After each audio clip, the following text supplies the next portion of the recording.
जय श्री कृष्ण, राधे राधे।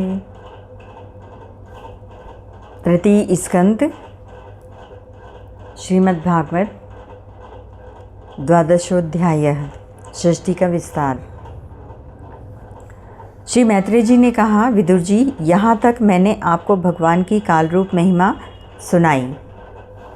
अब जिस प्रकार ब्रह्मा जी ने जगत की रचना की वह सुनिए। सबसे पहले उन्होंने अज्ञान की 5 वृत्तियाँ तम, मोह, महामोह, तामिन्श्र और अंधता मिश्र रची। किंतु इस अत्यंत पापमयी सृष्टि को देखकर उन्हें प्रसन्नता नहीं हुई। तब उन्होंने अपने मन को भगवान के ध्यान से पवित्र कर उससे दूसरी सृष्टि रचना की। इस बार ब्रह्मा जी ने सनक, सनंदन, सनातन और संत कुमार, ये 4 निवृत्ति परायण उधर्वरेता मुनि उत्पन्न किए। अपने इन पुत्रों से ब्रह्मा जी ने कहा, पुत्रों, तुम लोग सृष्टि उत्पन्न करो। किंतु वे जन्म से ही मोक्ष मार्ग, निवृत्ति मार्ग का अनुसरण करने वाले और भगवान के ध्यान में तत्पर थे, इसीलिए उन्होंने ऐसा करना नहीं चाहा। जब ब्रह्मा जी ने देखा कि मेरी आज्ञा न मानकर ये मेरे पुत्र मेरा तिरस्कार कर रहे हैं, तब उन्हें असहाय क्रोध हुआ। उन्होंने उसे रोकने का प्रयत्न किया, किंतु बुद्धि द्वारा उनके बहुत रोकने पर भी वह क्रोध तत्काल प्रजापति की भौं के बीच में से एक नील लोहित, नीले और लाल रंग के बालक के रूप में प्रकट हो गया।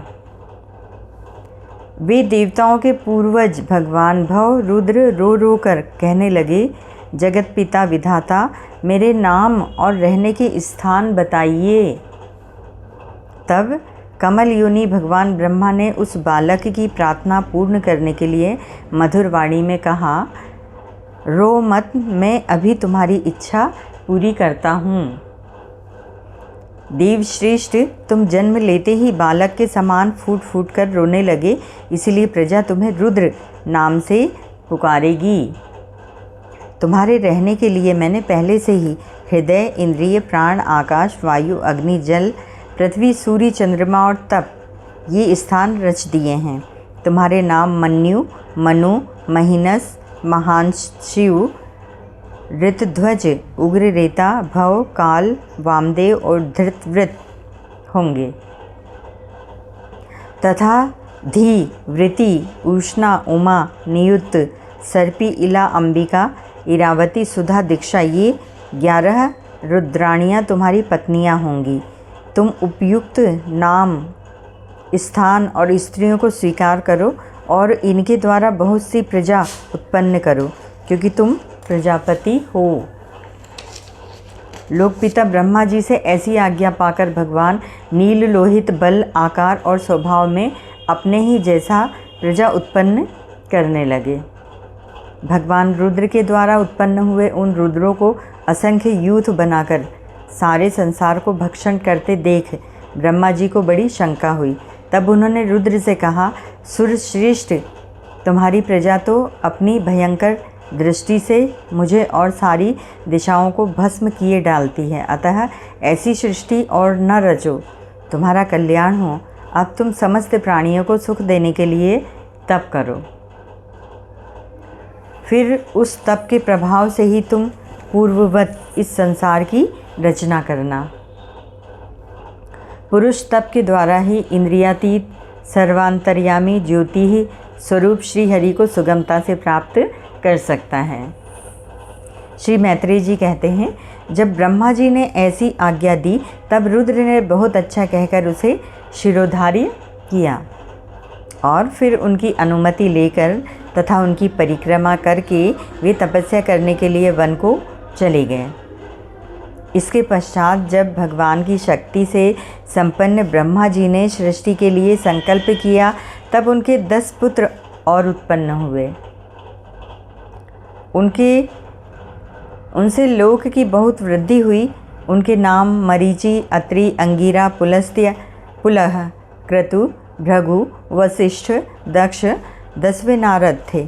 इनमें नारद जी प्रजापति ब्रह्मा जी की गोद से, दक्ष अंगूठे से, वशिष्ठ प्राण से, भृगु त्वचा से, क्रतु हाथ से, पुलह नाभि से, पुलस्त्य ऋषि कानों से, अंगिरा मुख से, अत्रि नेत्रों से और मरीचि मन से उत्पन्न हुए। फिर उनके दाएं स्तन से धर्म उत्पन्न हुआ, जिसकी पत्नी मूर्ति से स्वयं नारायण अवतीर्ण हुए, तथा उनकी पीठ से अधर्म का जन्म हुआ और उससे संसार को भयभीत करने वाला मृत्यु उत्पन्न हुआ। इसी प्रकार ब्रह्मा जी के हृदय से काम, भौं से क्रोध, नीचे के होठ से लोभ, मुख से वाणी की अधिष्ठात्री देवी सरस्वती, लिंग से समुद्र, गुदा से पाप का निवास स्थान, राक्षसों का अधिपति निरृति, छाया से देवहूति के पति भगवान कर्दम जी उत्पन्न हुए। इस तरह यह सारा जगतकर्ता ब्रह्मा जी के शरीर और मन से उत्पन्न हुआ। विदुर जी, भगवान ब्रह्मा की कन्या सरस्वती बड़ी ही सुकुमारी और मनोहर थी। हमने सुना है एक बार उसे देखकर ब्रह्मा जी काम मोहित हो गए थे। यद्यपि वह स्वयं वासनाहीन थी, उन्हें ऐसा अधर्म में संकल्प करते देख उनके पुत्र मरीचि आदि ऋषियों ने उन्हें विश्वास पूर्वक समझाया। पिताजी, आप समर्थ हैं, फिर भी अपने मन में उत्पन्न हुए काम के वेग को न रोककर पुत्री गमन जैसा दुस्तर पाप करने का संकल्प कर रहे हैं। ऐसा तो आपसे पूर्ववर्ती किसी भी ब्रह्मा ने नहीं किया और न आगे ही कोई करेगा।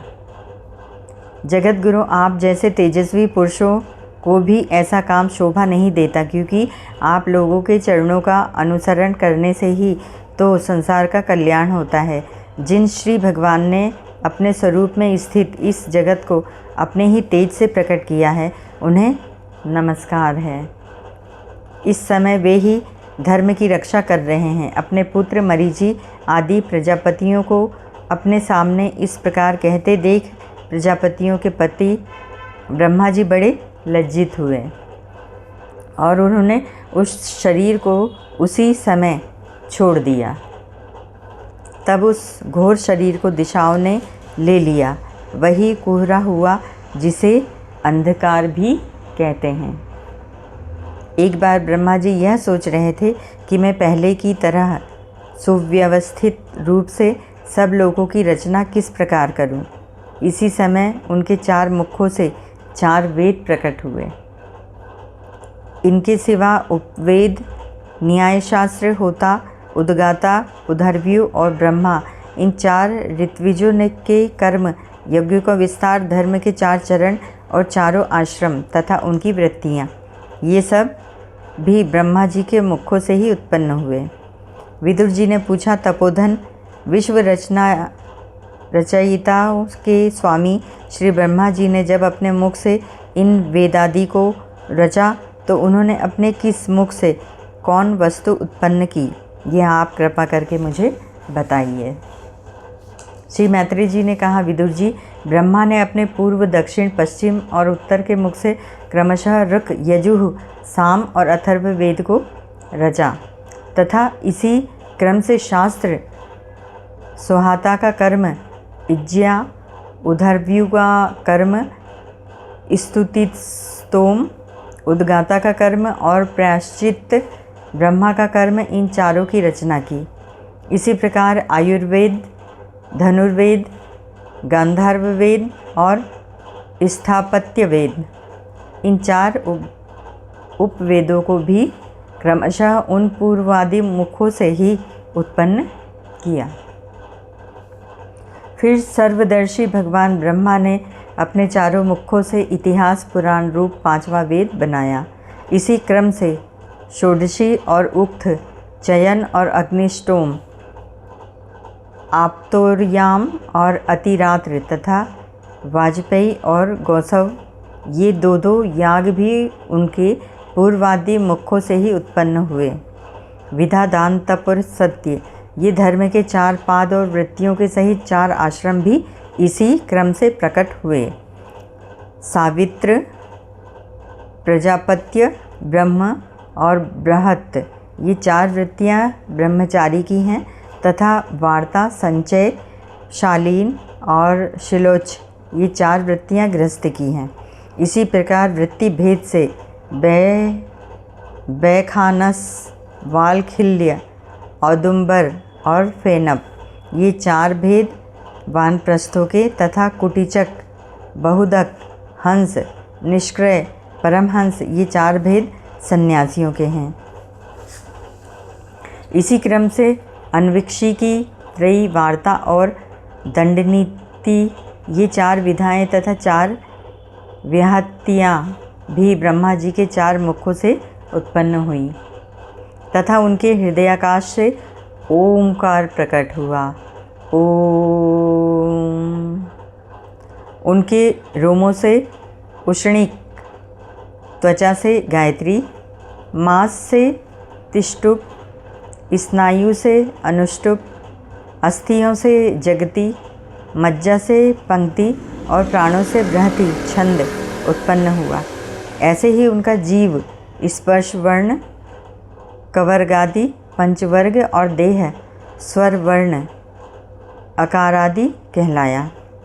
उनकी इंद्रियों को उष्म वर्ण शशसह और बल को अंतःस्थ यर लव कहते हैं तथा उनकी क्रीड़ा से निषाद, ऋषभ, गंधार, षडज, मध्यम, धैवत और पंचम ये 7 स्वर हुए।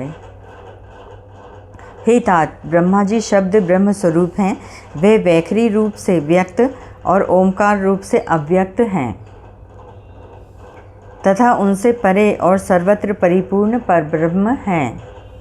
वही अनेकों प्रकार की शक्तियों से विकसित होकर इंद्र आदि रूपों में भास रहे हैं।